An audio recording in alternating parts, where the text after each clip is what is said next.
Hello, my name is Matthew. There's Daphne. And I just read The Adventure of the Golden Pince-nez. I'm not really sure how to say that, but golden eyeglasses, golden spectacles. And The Adventure of the Golden Pince-nez by Sir Arthur Conan Doyle. This is a part of my read-along series and book club with Steve Donahue. We are reading murder mysteries in the month of March, and we're reading all of the Sherlock Holmes short stories.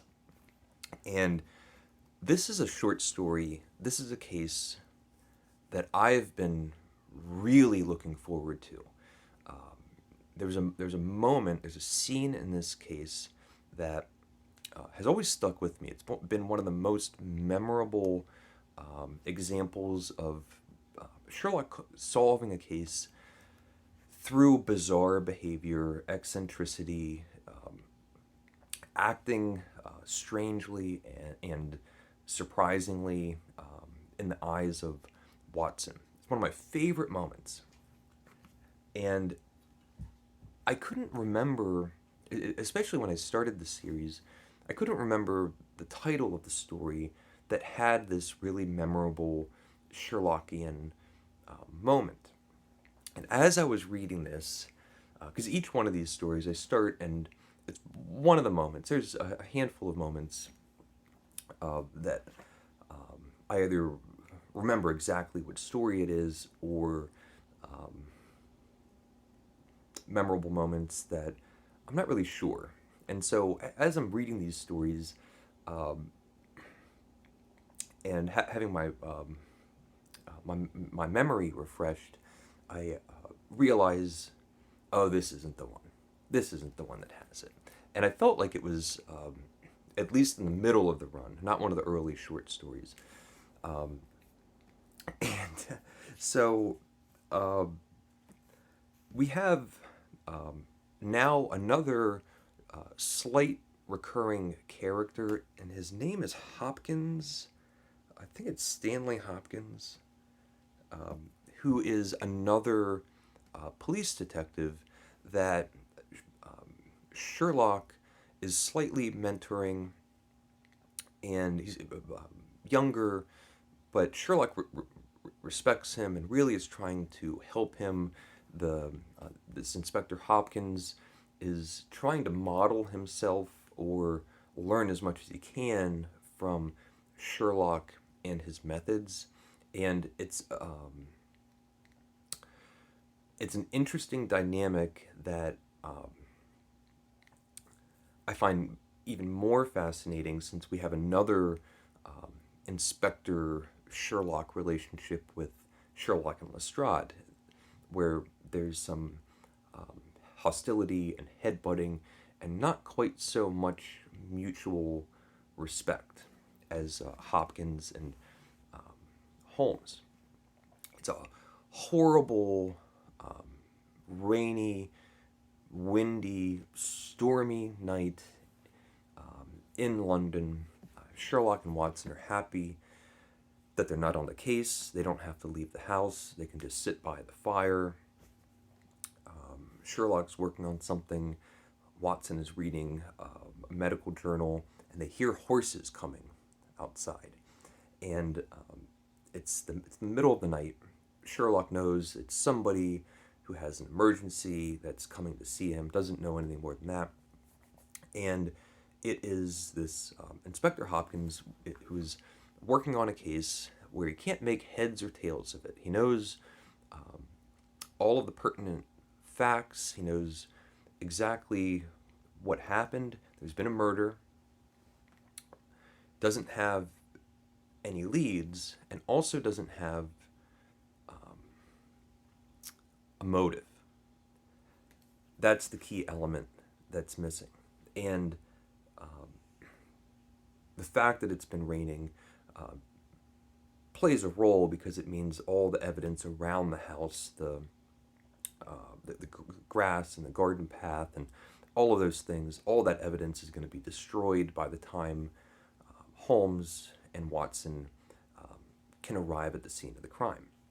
And we're told it's one of one of the cases where all of the principal parties were led to believe nearly live in this isolated bubble. It's an old scholar that is sick, nearly crippled, kind of hobbles around, spends most of his time either sleeping or working on his paper. He has an assistant who also doesn't leave the house, just a young man that lives in the house and helps transcribe the scholar's dictation. There's a there's a housemaid, there's another servant, but years have gone by, and no one is leaving the house. We have someone. What happens is one morning, the young man that helps the scholar transcribe is found dead in the study.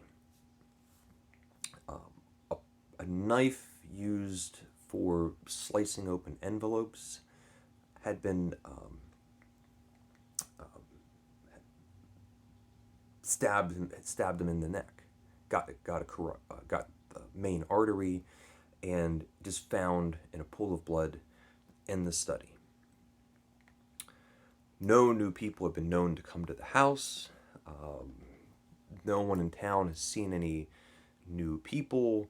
There's no correspondences going in and out of the house. It doesn't seem likely at all that anyone in the house had done this. The scholar was upstairs sleeping. The maid had found them. There's no one else. So there's just this dead person.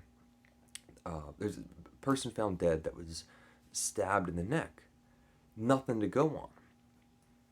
And Sherlock and Watson, they go there. They look around the path, the surrounding area. The few clues that they have is we're told that the housemaid heard this poor man's dying words. So he wasn't exactly dead, but he died moments after his dying words.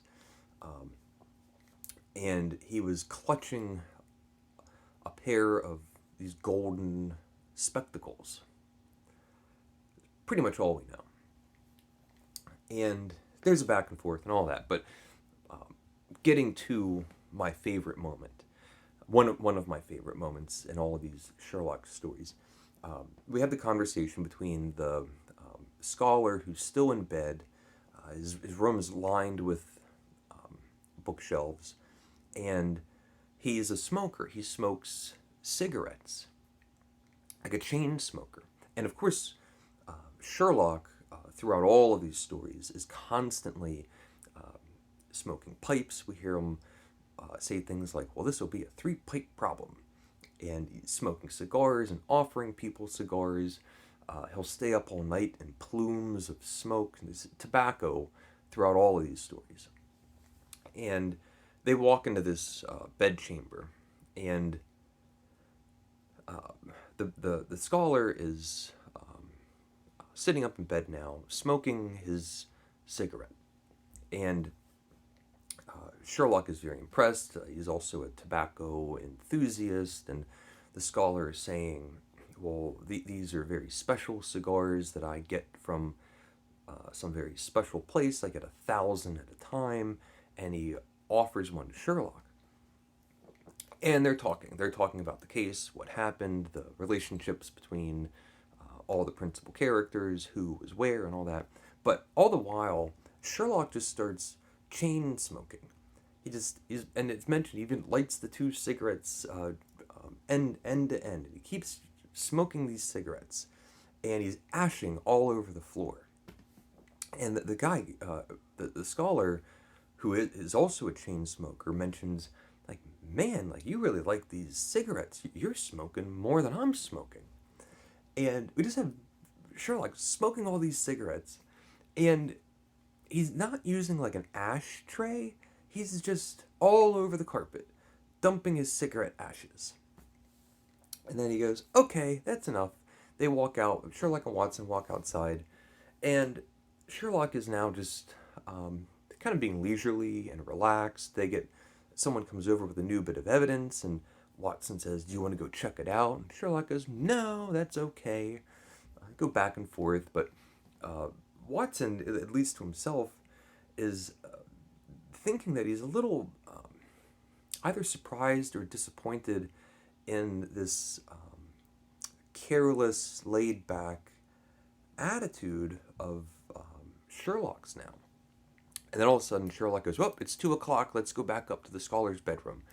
And he goes up, he knocks over the guy's cigarette case. They go flying all over the floor. A bunch of people on the ground. They pick up all of the cigarettes, and Sherlock, those bright, sparkling eyes, goes, "I've solved the case." And I don't know why, but I just think it's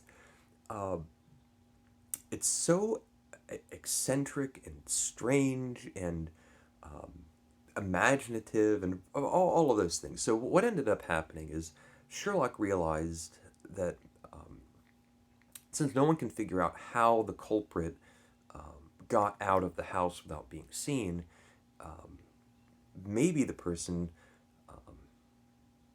never left the house. And maybe the scholar knows the person. And maybe in the scholar's bedchamber, there's a secret room. And so Sherlock was ashing all over the carpet. And when he goes back in hours later, he can see the swipe marks of the ashes being dragged across the carpeting by the doorway. Realizes, yes, in fact, this door has been opened. There's another person in the room. Starts explaining at least what he was able to gather from the crime scene and his own reasoning. And then this woman bursts out of the bookcase. "You're right, I did it, I murdered him."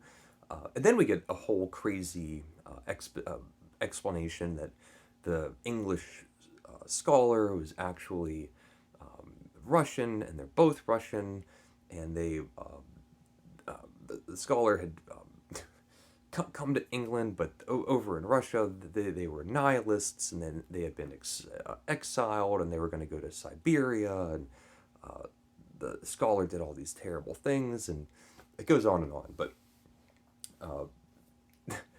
it's kind of like I had a left field at the end of the story for the wrap up, but that little moment, that example of Sherlock's strange behavior, I don't know why it stuck with me, but I really enjoyed it.